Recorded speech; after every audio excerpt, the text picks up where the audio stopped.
میں نے جو متعدد مواقع سے آیات مبارکہ آپ کو سنائی کہ ہر جگہ پر چوٹی کی چیز صبر ہے، آخری چیز جو بیان ہوتی ہے وہ صبر ہے۔ سورۃ العصر میں آخری بات وَتَوَاصَوْا بِالصَّبْرِ یا ایھا الذین آمنوا استعینوا بالصبر والصلاۃ، اے ایمان والو مدد حاصل کرو صبر سے اور نماز سے۔ ان اللہ مع الصابرین، اللہ تعالیٰ صبر کرنے والوں کے ساتھ ہے۔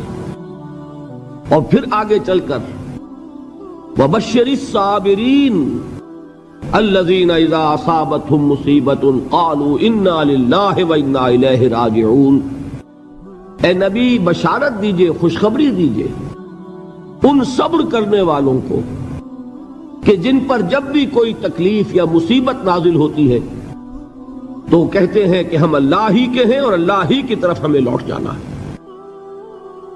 صبر کا مفہوم ہے اپنے آپ کو تھامنا، روکنا، برداشت کرنا، تحمل کرنا، اور جو بھی اپنا ایک طے شدہ مقصد ہے کسی بھی مخالفت سے بددل ہوئے بغیر، کسی بھی تکلیف یا مصیبت سے ہراساں ہوئے بغیر اس کی طرف پیش قدمی کیے چلے جانا۔ بڑی سخت سردی پڑ رہی ہے، فجر کا وقت ہے، گرم پانی کا اہتمام نہیں ہے، اب اس وقت فجر کی نماز کے لیے اٹھنا، ٹھنڈا پانی اگر ہے تو وضو تو کرنا ہوگا، اس ٹھنڈے پانی سے وضو کرنا، اس وقت لحاف سے نکلنا ہی بہت مشکل، ٹھنڈے پانی سے وضو کرنا اور مصیبت۔ یہ جب تک انسان میں صبر کا مادہ نہ ہوگا ممکن ہی نہیں۔ اس کو کہیں گے صبر علی الطاعہ، اطاعت پر صبر کرنا۔ ناگواری محسوس ہو رہی ہے لیکن اس ناگواری کو برداشت کرتے ہوئے انسان اللہ کے حکم کے اوپر جمع رہے، اللہ کے حکم پر عمل کرے۔ یہ کیا ہے؟ یہ صبر ہے۔ اگر یہ صبر نہیں ہے تو ظاہر بات ہے کہ انسان اللہ کے اس حکم پر عمل نہیں کر سکے گا۔ صبر کا مادہ نہیں ہوگا تو آپ کام نہیں کر سکیں گے۔ اور اسی کا ایک دوسرا رخ ہے، جب آپ دعوت حق کے لیے کھڑے ہوں گے پہلا قدم کیا آتا ہے؟ استہزاء، تمسخر، مذاق اڑانا، جس کی میں مثال اب دینا چاہتا ہوں محمد الرسول اللہ صلی اللہ علیہ وسلم کی شخصیت سے۔ دیکھیے ہم کیا اور ہماری بساط کیا، ہم کیا مبلغ ہوں گے، کیا داعی ہوں گے، ہمارے اپنے دامن پر داغ ہوتے ہیں، لیکن یہ کہ محمد الرسول اللہ کے دامن پر کوئی داغ تھا؟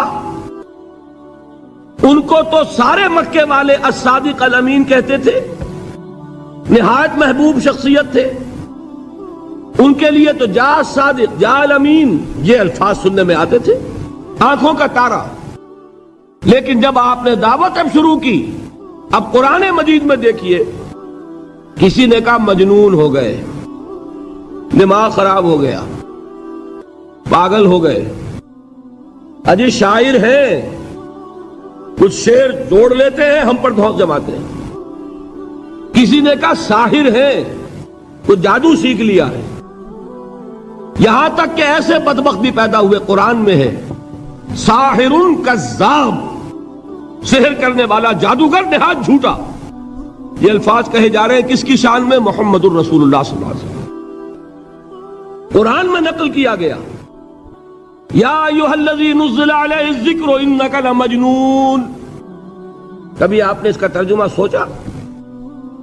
ہے وہ شخص، دیکھیے تصور کیجئے حضور جا رہے ہیں، تشریف لے جا رہے ہیں، کسی دعوت میں ہے، تبلیغ میں، یا ویسے ہی تشریف لے جا رہے ہیں، اور کوئی ایک جمگھٹا ہے لوگوں کا، ادھر سے فقرہ آتا ہے، تیر کی طرح لگتا ہے دل میں جا کر محمد کے صلی اللہ علیہ وسلم۔ اے وہ شخص جس کا یہ خیال ہے کہ اس پر کوئی ذکر نازل ہو رہا ہے، ہمارے خیال میں تو تمہارا دماغ خراب ہو گیا ہے۔ یا ایھا الذی نزل علیہ الذکر انک لمجنون، کہا کہ نہیں کہا؟ اور یہ نہ سمجھیے کہ حضور صلی اللہ علیہ وسلم کے قلب مبارک کو تکلیف نہیں ہوتی تھی۔ میں قرآن سے ثابت کروں گا، میں کہیں کوئی کہانیاں بیان نہیں کرنا چاہتا۔ قرآن نے کہا ہے وَلَقَدْ نَعْلَمُ انک یضیق صدرک بما یقولون، اے نبی ہمیں خوب معلوم ہے صلی اللہ علیہ وسلم کہ جو کچھ یہ لوگ کہہ رہے ہیں اس سے آپ کا سینہ بھجتا ہے، یہ جو گھٹن ہوتی ہے، صدمہ ہوتا ہے۔ انک یضیق صدرک بما یقولون، ہمیں خوب معلوم ہے کہ جو کچھ یہ باتیں آپ کو سننی پڑ رہی ہیں، یہ کڑوی کسیلی باتیں، یہ جو فقرے چست ہو رہے ہیں، استہزاء ہو رہا ہے، تمسخر ہو رہا ہے۔ سورہ ہجر میں ہے، ایک جگہ کھڑے ہوئے لوگ قرآن کا مذاق اڑا رہے ہیں، بھائی فلاں آیت تم لے جانا، فلاں آیت میری ہوگی، اس کے ٹکڑے کر رہے ہیں، اس کے ٹکڑے حصے بکھرے کر کے قیمہ بنا کر ان آیات کا تمسخر اڑا رہے ہیں۔ ایک جگہ قرآن مجید میں مذکور ہے کہ فرشتوں کا مذاق اڑ رہا ہے، بھائی یہ دیکھو محمد نے کہا ہے صلی اللہ علیہ وسلم کہ جہنم پر تو کل 19 فرشتے ہیں، علیہا 19 قرآن میں آیت نازل ہوئی۔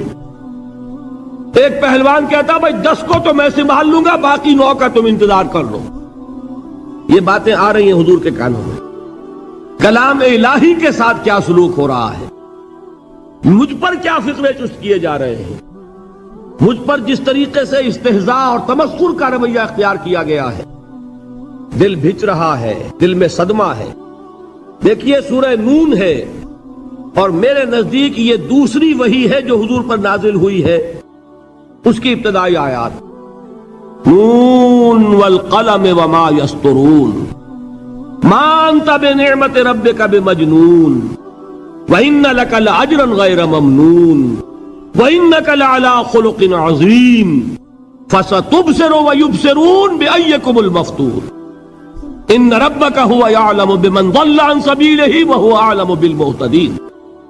نون، قسم ہے قلم کی اور جو کچھ یہ لکھتے ہیں۔ اے نبی آپ اپنے رب کی نعمت سے مجنون نہیں ہیں۔ یہ کیوں کہا جا رہا ہے؟ حضور کو جو صدمہ پہنچا ہے وہی نازل ہوئی ہے دل جوئی کے لیے، تسلی کے لیے۔ آپ کیوں برا منا رہے ہیں؟ اے نبی آپ کیوں صدمہ اور رنج اور اندوہ محسوس کر رہے ہیں؟ ان بدبختوں کے کہنے سے کوئی آپ مجنون ہو جائیں گے؟ مانتا بے نعمت ربک بمجنون وَإِنَّ لَكَ لَأَجْرًا غَيْرَ مَمْنُونَ، آپ کو جو یہ صبر کرنا پڑ رہا ہے، آپ کو جو یہ جھیلنا پڑ رہا ہے، اس کی وجہ سے آپ کو وہ اجر ملے گا جس کا سلسلہ کبھی منقطع نہیں ہوگا۔ وَإِنَّكَ لَعَلَىٰ خُلُقٍ عَظِيمٍ، اور اے نبی آپ تو خلق عظیم کے حامل ہیں۔ آپ کا اخلاق، آپ کا کردار، آپ کی سیرت، آپ کی شخصیت میں طہارت، نفاست، پاکیزگی، آج تک دنیا نے کوئی پاگل، کوئی مجنون ایسا بھی دیکھا؟ یہ ساری باتیں اللہ تعالیٰ حضور کی دلجوئی کے لیے فرما رہے ہیں۔ اس سے آپ اندازہ کیجئے کہ کتنا صدمہ ہوتا ہوگا۔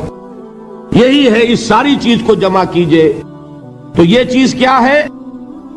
وَاصْبِرْ عَلَىٰ مَا يَقُولُونَ وَاهْجُرْهُمْ هَجْرًا جَمِيلًا، صبر کرو اے نبی، صبر کرو اے محمد صلی اللہ علیہ وسلم، جھیلو اور برداشت کرو اس پر جو یہ کہہ رہے ہیں۔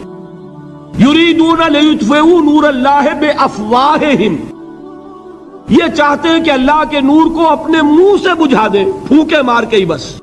نور خدا ہے کفر کی حرکت پہ خندہ زن، پھونکوں سے یہ چراغ بجھایا نہ جائے گا۔ یریدون لیطفئوا نور اللہ بافواہہم واللہ متم نورہ ولو کرہ الکافرون، یہ چاہتے ہیں کہ اپنے منہ کی پھونکوں سے اللہ کے نور کو بجھا دیں، حالانکہ اللہ تعالیٰ تو اپنے نور کا اتمام فرما کر رہے گا، خواہ ان کافروں کو کتنا ہی ناگوار ہو۔ اس کی ترجمانی ہے نور خدا ہے کفر کی حرکت پہ خندہ زن، پھونکوں سے یہ چراغ بجھایا نہ جائے گا۔ یہی وجہ ہے، دیکھیے مکی صورتوں میں خود نبی اکرم صلی اللہ علیہ وسلم کو اتنے مختلف پیرایوں میں صبر کا حکم دیا گیا۔ کچھ مثالیں میں دے چکا ہوں، وَلِرَبِّكَ فَاصْبِرْ، اسی طریقے سے وَاصْبِرْ كَمَا صَبَرَ أُولُو الْعَزْمِ مِنَ الرُّسُلِ، اے نبی صبر کیجئے جیسے کہ صبر کیا ہمارے اولو العزم رسولوں نے۔ وَاصْبِرْ وَمَا صَبْرُكَ إِلَّا بِاللَّهِ، اے نبی صبر کیجئے اور آپ کا صبر تو اللہ ہی کے سہارے ہے۔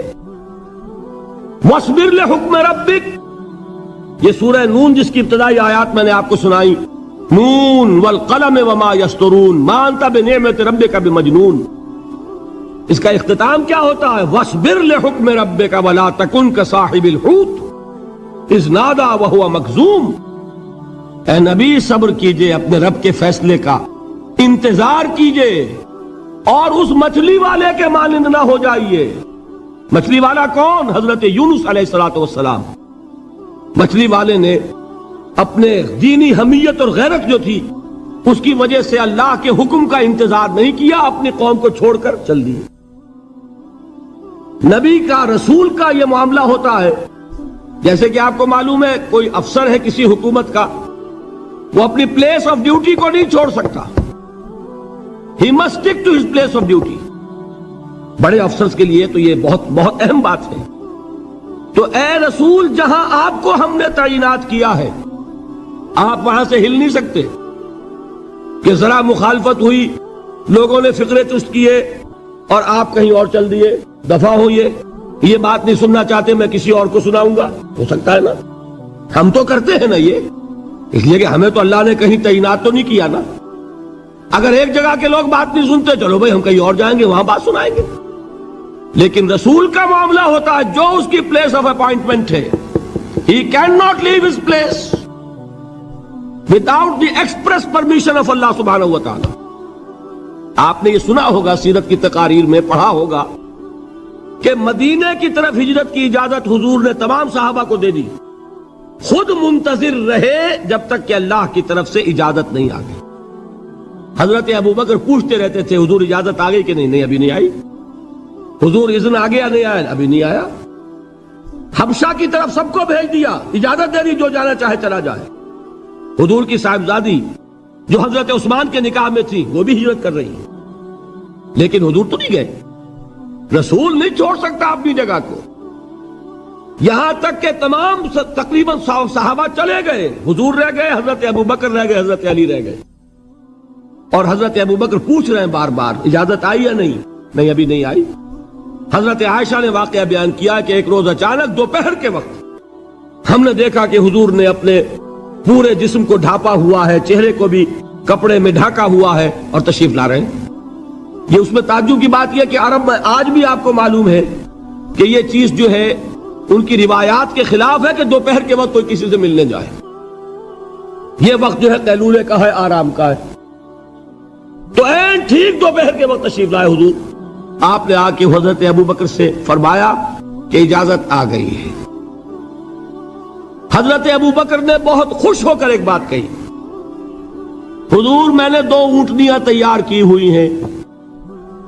یعنی اب آپ وہ تو سوچتے تھے نا شاباش ملے گی کہ میں نے تیاری کی ہوئی ہے، میں نے 2 اونٹنیوں کو خوب کھلا پلا کے فربا کیا ہوا ہے، بڑی توانا ہے تاکہ ہم تیزی کے ساتھ سفر کر سکیں۔ حضور نے توقف کیا، فرمایا ہاں ٹھیک ہے، 1 اونٹنی میں استعمال کروں گا لیکن میں اس کی قیمت ادا کروں گا۔ حضرت ابوبکر کی آنکھوں میں آنسو آ گئے، روتے ہوئے کہا حضور مجھ سے یہ مغایرت، کیا یہ جان اور مال کسی اور کے لیے ہے؟ آپ مجھ سے بھی کہہ رہے ہیں میری اونٹنی جو ہے وہ بھی بلا معاوضہ آپ قبول نہیں فرما رہے۔ یہ ہے محمد الرسول اللہ کی غیرت اور حمیت کا معاملہ۔ اب دیکھیے ایک بات عجیب ہے، یہ ربط اپنے ذہن میں رکھیے، اللہ تو صبر کی تلقین کر رہا ہے اپنے رسول کو، اور رسول یہی تلقین کر رہے ہیں اپنے صحابہ کو، صبر کرو، جھیلو، برداشت کرو، ہاتھ مت اٹھانا، کوئی جوابی کارروائی نہیں ہوگی، بلکہ اپنے اوپر جھیلو جو کچھ جھیلنا ہے، ڈٹے رہو، پیچھے مت ہٹنا، یہ صبر ہے، لیکن ہاتھ اٹھانے کی اجازت نہیں۔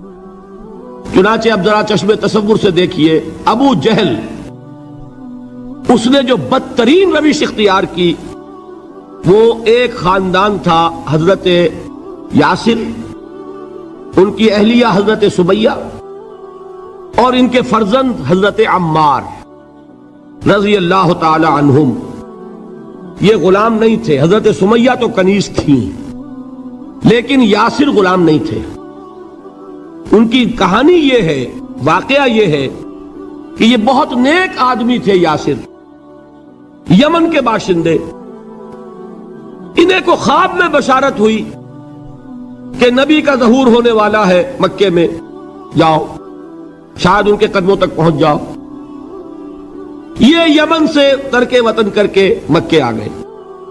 ابو جہل کا ایک چچا تھا، بہت شریف النفس انسان، اس کے ساتھ معاہدہ کیا حلیف بن کر، اور وہ مکے میں رہنے لگے۔ اس لیے کہ یہ نوٹ کر لیجئے، مکہ اس وقت ایک قبیلے کا شہر تھا، صرف قریش۔ یا قرشی رہ سکتا تھا وہاں، یا قرشی کا حلیف، کہ اگر تو کسی قرشی نے آپ کو امان دی ہوئی ہے تو آپ رہ سکتے ہیں مکے میں، ورنہ نہیں۔ یا تیسرے قرشی کا غلام، غلام تو ملکیت ہی ہے اس کی، جیسے بھیڑ بکری ہے کسی قرشی کی، اسی طرح اس کے غلام ہے۔ یہ تین کیٹیگریز تھی انسانوں کی مکے میں۔ اسی کو نوٹ کیجئے کہ جو بیچارے غلام تھے وہ سب سے زیادہ ستائے گئے، اس لیے کہ غلاموں کے تو حقوق ہی کوئی نہیں تھے۔ بلال غلام تھے، ابو فقی غلام تھے، زنیرہ ایک کنیز تھی، ان کو جو ماریں پڑی ہیں اس کا آپ کو معلوم ہے۔ حضرت بلال کے ساتھ جو کچھ امیہ ابن خلف نے کیا، کہ جس طریقے سے کہ حیوانوں کی لاشیں جو ہے کھینچ کر گھسیٹ کر لے جائی جاتی ہیں، ان کی گردن میں رسی ڈال کر گھسیٹتے، اسی طریقے سے حضرت بلال کے گردن میں رسی ڈال کر ٹھیک دوپہر کے وقت مکے کی سنگلاخ گلیوں کے اندر گھسیٹا جاتا تھا۔ نیچے زمین جل رہی ہے توے کی طرح، اور ویسا بھی ہوتا تھا کہ چت لٹا دیا، اوپر سے وہ آگ مکے کا، کہ سورج جو ہے ذرا نوٹ کیجئے، آگ برسا رہا، نیچے زمین توے کی طرح جل رہی ہے، اور ایک بھاری سل بھی لا کر جو ہے سر پر رکھ دی، چھاتی پر رکھ دی گئی ہے کہ آواز نہیں نکل رہی، جھاگ نکل رہے منہ سے، لیکن اس حال میں بھی احد احد احد، ایک ایک اللہ، قل هو اللہ احد، الفاظ نکل رہے۔ یہ ہے وہ صبر، صبر علی الابتلاء، صبر علی الایذاء۔ یہ ابتلاء اور ایذاء پر صبر ہے، جھیلو برداشت کرو، اس توحید پر قائم رہو، محمد کی رسالت کے اقرار کرتے رہو صلی اللہ علیہ وسلم، لیکن ہاتھ نہیں اٹھانا۔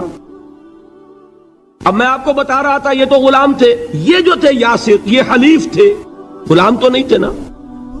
البتہ وہ ابو جہل کے چچا کی کنیز تھی یہ سمیہ، انہوں نے اجازت لے کر ان سے نکاح کر لیا، یہ تو کنیز رہیں گی۔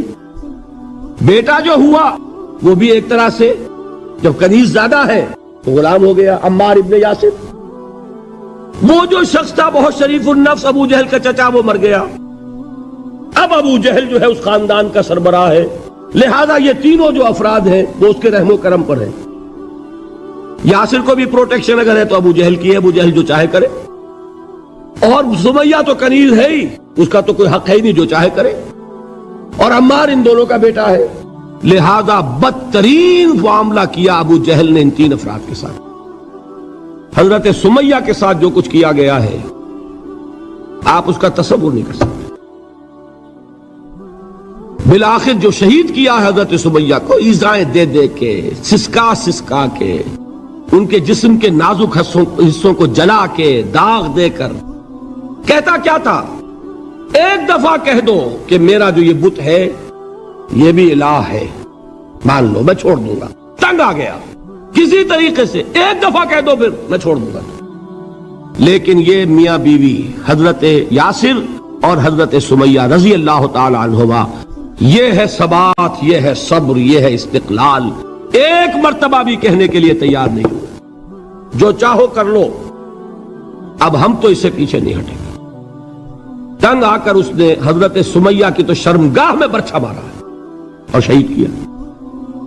حضرت یاسر کے بارے میں ایک روایت یہ ہے، ستا ستا کے، تنگ کر کر کے، آخر کار جو ختم کیا، انہیں شہید کیا کس طرح، 4 سانڈ اونٹ جوان، ان سے رسے باندھے، ایک رسے سے ایک بازو باندھا، دوسرے سے دوسرا بازو باندھا، تیسرے سے ایک ٹانگ باندھی، چوتھے سے دوسری ٹانگ باندھی، اور چاروں کو دوڑایا ہے کہ جسم کے پرخچے ہو گئے۔ اس وقت سامنے سے حضور گزرتے تھے جبکہ آل یاسر کے ساتھ یہ معاملہ ہو رہا ہے، کیا فرماتے تھے، اسبروا یا آل یاسر فإن موعدکم الجنہ، اے یاسر کے گھر والوں صبر کرو، جھیلو، اس لیے کہ تمہارے وعدے کی جگہ جنت ہے۔ اللہ تعالیٰ ادھر آنکھ بند ہوگی، ادھر جنت میں تمہارا داخلہ ہو جائے گا۔ یہ ہے تواصوا بالصبر والعصر ان الانسان لفی خسر۔ یہ تواصوا بالصبر پر کون عمل کر رہا ہے؟ محمد الرسول اللہ صلی اللہ علیہ وسلم۔ دے تو بھی محمد کی صداقت کی گواہی۔ یہ صداقت کی گواہی دیتے ہوئے انہوں نے اپنی جانیں دے دی۔ 4 سے لے کر 12 تک 8 برس، اس کو کہتے ہیں پرسیکیوشن، فزیکل پرسیکیوشن، تشدد، مار پیٹ، جلانا، دہکتے ہوئے انگاروں پر لٹانا، فاقے رکھنا، بھوکے رکھنا، ان کو ڈال دی گئی زنجیریں، گھروں میں بند کر دیا گیا نوجوانوں کو۔ حضرت عثمان کو چچا نے ان کے ایک چٹائی کے اندر لپیٹا اور دھونی دے دی، دم گھٹ رہا ہے، جان نکل رہی ہے۔ حضرت مصعب بن عمیر رضی اللہ تعالی عنہ، وہ نوجوان 200 درہم کا جوڑا ان کا سل کر آتا تھا شام سے تیار ہو کر، لباس معطر ہوتا تھا، جدھر سے نکل گیا پوری گلی جو ہے وہ معطر ہو گئی، انگلیاں اٹھ رہی ہیں، وہ جا رہا ہے مصعب، یہ خوشبو اس کی ہے۔ اس مصعب کے ساتھ کیا سلوک کیا؟ باپ تو مر چکا تھا، ماں نے پالا تھا، دولت بہت چھوڑ کر گیا تھا باپ، لہذا ماں نے بڑے ناز و نام میں پالا، بڑے لاڈ پیار میں، 200 درہم کا جوڑا تیار ہو رہا ہے۔ لیکن یہ کہ آپ کو معلوم ہے عرب کے اس معاشرے میں عورت کی کوئی حیثیت نہیں تھی، ماں کا اختیار نہیں تھا، چچا تھا آپ سربراہ خاندان کا۔ چچا نے کہا مصعب، اگر تم نے اپنے باپ کا دین چھوڑ دیا ہے تو باپ کی دولت پر بھی تمہارا کوئی حق نہیں ہے، نکل جاؤ گھر سے۔ اس نے یہ سوچا تھا کہ مصعب کے ہوش ٹھکانے آ جائیں گے، دن میں تارے نظر آ جائیں گے، ناز و نام میں پلا ہوا، گھر سے نکل کے جائے گا کہاں؟ یہ سارا نشہ جو ہے توحید کا، یہ حیران ہو جائے گا۔ حضرت مصعب کا جواب بالکل برعکس تھا، اچھا ٹھیک ہے چچا جان، میں گھر چھوڑتا ہوں۔ وہی بات جو کبھی کہی تھی ابراہیم نے، باپ نے کیا کہا تھا؟ واجرنی ملیہ، جاؤ چلے جاؤ، دفع ہو جاؤ میری نگاہوں سے۔ حضرت ابراہیم نے کیا جواب دیا تھا؟ سلام علیک ساستغفر لک ربی انہ کان بی حفیہ۔ اچھا ابا جان، آپ کا حکم یہی ہے تو میں چلتا ہوں، آپ پر سلامتی ہو، میرا رب مجھ پر بڑا مہربان ہے، میں اس سے آپ کے لیے استغفار کروں گا۔ چل دیے۔ یہی جو ہے حضرت ابراہیمی کی نسل ہے نا قریش۔ آج ابراہیم کے ایک بیٹے کے ساتھ وہی معاملہ ہو رہا ہے، مصعب کے ساتھ، اور مصعب چلنے کے لیے تیار ہو گئے۔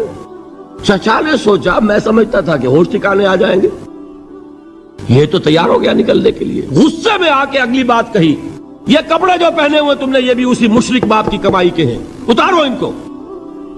وہی کپڑے اتارے، مادر زاد برہنہ گھر سے نکالے گئے۔ ماں کے پاس پہنچے، ماں نے آنکھوں پر ہاتھ رکھے، وہ سب کیا ہوا؟ ماں سے کہتے ہیں کہ ماں میں موحد ہو گیا، اور وہاں سے گئے پھر حضور کی خدمت میں، کپڑے کہیں سے مانگے ہوں گے۔ یہ مصعب ہیں 200 درہم کا جوڑا پہننے والے۔ جب حضور پر مدینے کے 12 افراد ایمان لائے تھے، بیعت عقبہ اولا ہوئی، انہوں نے کہا کہ حضور ہمیں کوئی شخص اپنا ایسا شاگرد دیجئے جو ہمیں قرآن پڑھا سکے۔ حضور نے حکم دیا مصعب جاؤ، اب مدینے جاؤ، یثرب جاؤ، یثرب والوں کو قرآن پڑھاؤ، انہیں تبلیغ کرو۔ مصعب گئے ہیں وہاں، 1 سال کی کمائی 75 افراد لا کر حضور کے جھولی میں اگلے سال ڈال دیے کہ حضور یہ میری 1 سال کی کمائی ہے، 72 مرد 3 عورتیں۔ بہرحال وہ مصعب بن عمیر ہے جو غزوہ احد میں شہید ہوئے، اور جب شہید ہوئے تو ان کے جسم پر صرف ایک چادر تھی۔ یہی چیزیں ہیں اصل میں کہ جو ہمارے دلوں کو منور کرنے والی ہیں نور ایمان سے۔ وہ علم بردار تھے غزوہ احد میں، جھنڈا مسلمانوں کا ان کے پاس تھا۔ ایک ہاتھ پر ایک شانے پر وار پڑا، ہاتھ کٹ گیا، دوسرے سے تھاما، دوسرے پہ کٹ گیا، اب دونوں حصوں کے بچے ہوئے ٹکڑوں سے جھنڈے کو تھاما، گرنے نہیں دیا، یہاں تک کہ شہید ہو گئے۔ گرے ہیں تو جھنڈا گرا ہے۔ شکل میں حضور سے بہت مشابہ تھے، خبر اڑ گئی کہ محمد شہید ہو گئے صلی اللہ علیہ وسلم۔ یہ مصعب بن عمیر کا واقعہ ہے۔ جب ان کو اب دفن کرنے کا وقت آیا، اور شہید کے لیے کفن جو ہے اس کا وہی لباس ہوتا ہے جو شہادت کے وقت ہو، حضور کے سامنے ایک پرابلم پیش کیا گیا۔ حضور، مصعب کے جسم پر تو ایک چادر تھی، اور وہ چادر بھی اتنی چھوٹی ہے یعنی 2 گز کی چادر بھی نہیں ہے. اس سے اگر سر ڈھانپتے ہیں مصحف کا تو پیر کھل جاتے ہیں، پیر ڈھانپتے ہیں تو سر کھلتا ہے. کیا کریں؟ حضور نے فرمایا سر ڈھانپ دو چادر سے اور پیروں پر گھاس ڈال دو. یہ آخری لباس ہے جو محمد کے اس دیوانے کو اس دنیا سے رخصت ہوتے ہوئے ملا ہے، جس کا 200 درہم کا جوڑا چلتا تھا. یہ ہے صبر. برداشت کیا کہ نہیں کیا؟ یہ خباب بن الارت پیشے کے لحاظ سے لوہار تھے. سوچئے ایک زندہ انسان کو دہتے ہوئے انگاروں پر لٹایا جا رہا ہے. ان انگاروں سے کھال جلی کمر کی چربی پگھلی، اس پگھلنے والی چربی سے وہ انگارے ٹھنڈے پڑے. یہ سب کچھ جھیل رہا ایک شخص. سوچنے والوں نے سوچا نہیں ہوگا کیا جرم تھا ان کا؟ تو بڑا شریف آدمی ہے، بہت اچھا کاریگر ہے، وقت پر کام دیتا ہے، مناسب اجرت لیتا ہے. یہ کیا ہوا؟ کہ کوئی جرم نہیں، جرم صرف ایک ہے، ایک اللہ کو مانتا ہے اور محمد کے دامن سے وابستہ ہے صلی اللہ علیہ وسلم. فاستعینوا بالصبر والصلاۃ، مدد حاصل کرو کس سے؟ صبر سے اور نماز سے. ان اللہ مع الصابرین، جان لو کہ اللہ تعالیٰ صبر کرنے والوں کے ساتھ ہے. ولا تقولوا لمن يقتل في سبيل الله اموات، اور ہرگز نہ کہو اسے جو اللہ کی راہ میں قتل ہو جائے کہ وہ مردہ ہے. بل احیاء ولکن لا تشعرون، نہیں، وہ زندہ ہے لیکن تمہیں ان کا شعور نہیں ہے. اور سنیے اب یہ آیت اہم ترین ہے صبر کے موضوع پر. وَلَنَبْلُوَنَّكُمْ بِشَيْءٍ مِّنَ الْخَوْفِ وَالْجُوعِ وَنَقْصٍ مِّنَ الْأَمْوَالِ وَالْأَنفُسِ وَالثَّمَرَاتِ وَبَشِّرِ الصَّابِرِينَ. اور دیکھو ہم تمہیں آزمائیں گے. وَلَنَبْلُوَنَّكُمْ، ہم لازماً آزمائیں گے تمہیں. بِشَيْءٍ مِّنَ الْخَوْفِ، خوف کی کیفیت طاری کر کے، والجوع، بھوک، فقر اور فاقہ، ونقص من الاموال، مالی نقصان، والانفس، جانی نقصان، والثمرات، اور ثمرات، پھلوں اور میووں کا نقصان. میرے نزدیک یہاں پر ثمرات کا مفہوم ایک اور بھی ہے. ایک تو صاف تھا کھجور کی فصل تیار ہے، غزوہ تبوک جانے کا حکم مل گیا، کون اتارے گا؟ اور کھجور وقت پر اتری نہیں، برباد ہو جائے گی. یہ ہو رہا ہے نا میووں کا نقصان. اور میرے نزدیک یہاں یہ بھی ہے، بسا اوقات بہت سی محنتوں کا نتیجہ انسان دیکھتا ہے کہ ضائع چلا گیا. میں نے 10 سال محنت کی، حاصل کوئی نہیں نکلا. یہ ثمرات کیا ہیں؟ محنتیں، محنتوں کے ثمرات کا ضیاع. کوشش آپ نے کی، قسمت کی خوبی دیکھیے، ٹوٹی کہاں کمن، 2-4 ہاتھ جب کے لبے بام رہ گئے. Be prepared. ایک شاعر کے یہ اشعار ہیں، یہ فصل امیدوں کی ہمدم اس بار بھی غارت جائے گی، سب محنت صبحوں شاموں کی اب کے بھی اکارت جائے گی. میرے نزدیک یہ ثمرات کا جو لفظ یہاں آیا ہے، وَنَقْصٍ مِّنَ الْأَمْوَالِ وَالْأَنفُسِ وَالثَّمَرَاتِ، سب محنت صبحوں شاموں کی اب کے بھی اکارت جائے گی. دھرتی کے کونوں کھدروں میں پھر اپنے لہو کی کھاد بھرو، پھر مٹی سینچو اشکوں سے، پھر اگلی رت کی فکر کرو، پھر اگلی رت کی فکر کرو، جب پھر ایک بار اجڑنا ہے. ایک فصل پکی تو بھر پایا، تب تک تو یہی کچھ کرنا ہے. ایک مقصد ہے سامنے، انقلاب برپا کرنا ہے.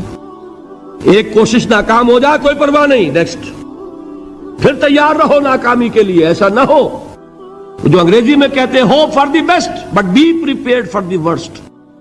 ایسا نہ ہو کہ دوسری مرتبہ ناکام ہو کے بددل ہو جاؤ، تمہاری ہمتیں جواب دے جائیں. نہیں، پہلے سے تیار رہو کہ دوسری مرتبہ بھی ناکامی آئے تو آئے، لیکن جب تک کہ کامیابی حاصل نہیں ہوتی ہمیں یہ کام کیے چلے جانا.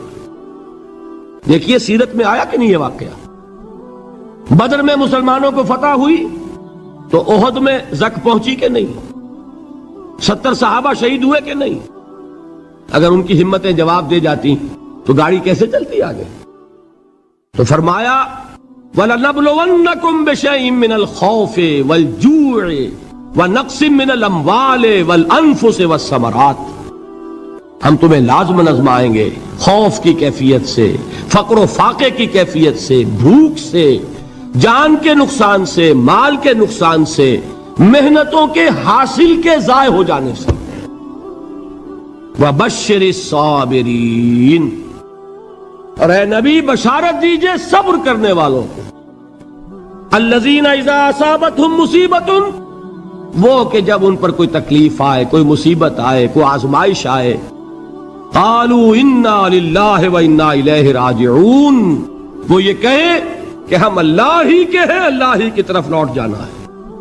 یہ وہی انداز ہے جو میں نے فارسی کا شعر سنایا تھا آپ کو کہ سرے تسلیم خم ہے جو مزاج یار میں آئے۔ وہ ہمارا مولا ہے، ہمارا آقا ہے، اگر اسے یہی منظور ہے تو ہمیں بھی یہی منظور ہے۔ میں نے تسلیم و رضا کی بات کی تھی نا، آپ کو کچھ شعر سنائے تھے، ایک شعر اور سنیے، اور یہ کس کا ہے؟ محمد علی جوہر کا۔ ایک مرتبہ جیل گئے، ان کی ایک بیٹی جوان بیمار ہوئی، فوت ہو گئی، باہر چھوڑا انگریز نے، جاؤ بھائی دفن کر دو بیٹی کو۔ دوسری مرتبہ جیل گئے، دوسری جوان بیٹی اسی مرض میں مبتلا ہوئی، اب یہ جیل میں ہے، خبر پہنچی کہ دوسری بیٹی کے اوپر بھی اسی مرض کا حملہ ہوا ہے۔ ایک نظم لکھی ہے جس کا آخری شعر یہ ہے، تیری صحت ہمیں منظور ہے لیکن اس کو نہیں منظور تو پھر ہم کو بھی منظور نہیں۔ یہ ہے، جب تک یہ کیفیت نہ ہو اس میدان میں آدمی ثابت قدم نہیں رہ سکتا کہ میرے رب کو اگر یہ منظور ہے تو یہی مجھے منظور ہے، اور تیری صحت ہمیں چاہیے تو ضرور لیکن ہمارے رب کو منظور نہیں تو ہمیں بھی منظور۔ راضی برضائے رب۔ وَبَشِّرِ الصَّابِرِينَ الَّذِينَ إِذَا أَصَابَتْهُمْ مُصِيبَةٌ قَالُوا إِنَّا لِلَّهِ وَإِنَّا إِلَيْهِ رَاجِعُونَ۔ نہ شود نصیب دشمن کے شود ہلاک تیغت، سر دوستہ سلامت کے تو خنجر آزمائی۔ اولئک علیہم صلوات من ربہم ورحمہ، یہی ہے وہ لوگ جن پر ان کے رب کی طرف سے عنایتیں ہیں اور رحمتیں ہیں۔ وَأُولَئِكَ هُمُ الْمُهْتَدُونَ، اور یہی ہے وہ لوگ جو کامیاب ہونے والے ہیں، ہدایت پانے والے، ہدایت یافتہ۔ وَالصَّابِرِينَ فِي الْبَأْسَاءِ وَالضَّرَّاءِ وَحِينَ الْبَأْسِ، اور صبر کرنے والے، اصل نیکی ان کی ہے، جسمانی تکلیفوں میں صبر کرنے والے، فقر اور فاقے میں صبر کرنے والے، اور جنگ کے وقت صبر کرنے والے۔ اولئک الذین صدقوا واولئک هم المتقون، یہ ہے وہ لوگ جو صبر کرنے والے ہیں، یہ ہے جو سچے ہیں، جو اپنے دعوے میں نیکی کے اور ایمان کے صادق ہیں، اور یہی وہ لوگ ہیں جو متقی ہیں۔ اللہ تعالیٰ نے کیسے کیسے مسلمانوں سے کہا، مسلمانوں تمہیں زک پہنچی ہے تو انہیں بھی تو پہنچی تھی، ان کے 70 نہیں مارے گئے تھے بدر میں، ان کے حوصلے جو ہیں وہ تو پست نہیں ہوئے، وہ اگلے سال آ گئے تم پر چڑھائی کر کے، تم کیوں اتنا برا مان رہے ہو؟ تمہارے دل اتنے زخمی کیوں ہو گئے؟ تمہیں تکلیف پہنچتی ہے تو انہیں بھی پہنچتی ہے۔ اپنی غیرت جو ہے ہمیں ذرا اس کا جائزہ لینا چاہیے۔ لوگ باطل نظریات کے لیے کتنی قربانیاں دے رہے ہیں، لوگ باطل چیزوں کے فروغ کے لیے کتنی محنتیں کر رہے ہیں۔ جیسا کہ میں نے ابھی کہا تھا، اسی غیرت کو چیلنج کرنے کے لیے، ذرا آپ کی حمیت دینی کو جوش دلانے کے لیے، قادیانی نوجوان کتنی تعداد میں اپنے آپ کو دین کے لیے وقف کرتا ہے، اور آپ کتنے نوجوان ہیں جو اپنے آپ کو دین کے لیے وقف کر دیں،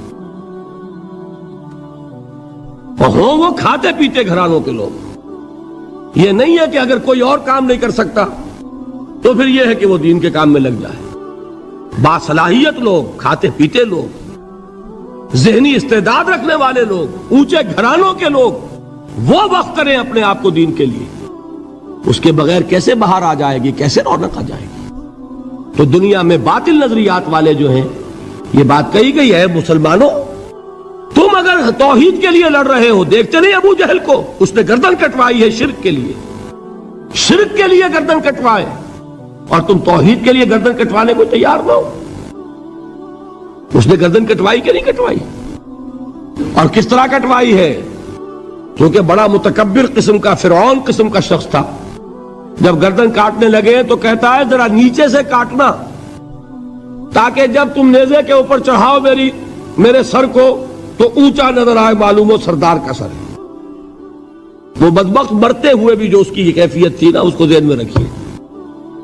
تو یہ اس لوگوں نے قربانیاں دی، جانیں دی، تو فرمایا اگر تم ان سے زیادہ قربانی نہیں دو گے، یہ نوٹ کر لیجئے اس کو، مجرد اگر حق کو غالب کرنا اللہ کے ذمے ہو تو آنے واحد میں غالب کر دے گا، تمہیں تکلیف ہی دینے کی ضرورت نہیں۔ سمجھ رہے؟ کیا اللہ کے مقابلے میں کوئی باطل کی طاقت ٹھہر سکتی ہے؟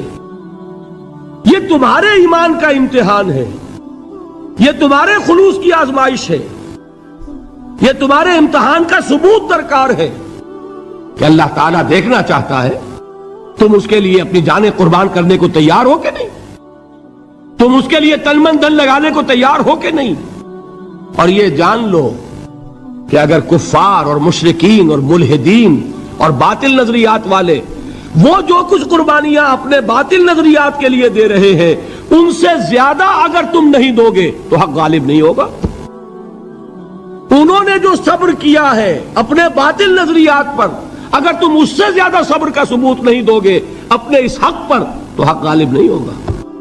اس لیے فرمایا یا ایھا الذین آمنوا اصبروا وصابروا، نہ صرف یہ کہ صبر کرو بلکہ صبر میں اپنے دشمنوں سے آگے نکلو، ان کے صبر سے بڑھ کر صبر کرو۔ ورابطوا، مرابطہ کہتے ہیں چوکس رہنا، ہوشیار، پہرا دو، ایسا نہ ہو کہ دشمن جو ہے غفلت میں تمہارے اوپر کوئی حملہ جو ہے کر بیٹھے۔ واتقوا اللہ، اور اللہ کا تقوی اختیار کرو، لعلکم تفلحون، تاکہ تم فلاح پاؤ۔ یہ ہے حضرات تواصوا بالصبر۔ میں نے عرض کیا تھا ہر جگہ پر آپ کو چوٹی کی بات صبر ملے گا۔ آیت الکرسی، آیت البر جو میں نے آپ کو سنائی آخر میں، والصابرین فی الباساء والضراء وحین الباس، حامیم السجدہ، وما یلقاها الا الذین صبروا وما یلقاها الا ذو حظ عظیم۔